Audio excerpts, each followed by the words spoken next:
Just Another Woman in Love. Hi guys, again it's me Vinals TV. So kunting pa-update muna tayo ngayon. Ito yung sa Como Live kung saan guest ni Gemma Galanza si Jevelyn Gonzaga. Pero bago natin pag-usapan guys, huwag niyo munang kalimutang i-subscribe at i-hit ang notification bell button para updated kayo sa aking mga upload. So hindi nga nakapalag si Jobs dahil pinakanta nila ito. Just Another Woman in Love, yung kanyang kinanta. Parang may dating sa atin yung song na yon. In love nga ba ito at kanino? Kay Sarah nga ba? Sabi ng ilan, imagination na naman daw. Sabi ng hindi daw mag-expect para hindi masaktan. Pero okay lang, at least masaya lang isipin na in love siya. Kasi, ano bang right? Hindi ka nagbago.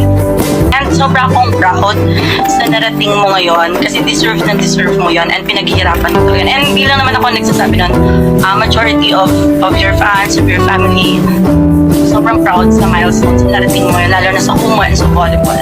And deserve mo yun, ipagpatuloy mo lang na mag-inspire palalo sa nakararami.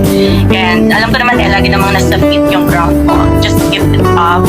And isang bagay pa na sobrang proud ako sa iyo kasi pinaglalaban mo yung tama and yung karapat dapat para sa iyo and para sa minamahal mo sa buhay. So, keep that always. And saludo ako sa iyo.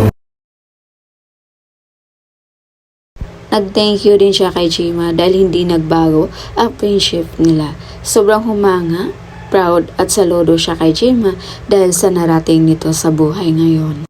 Totoo yun guys, sobrang nakaka-inspire ang isang Gemma Galanza. Kitang-kita natin gaano kagaling maglaro at still napaka-humble.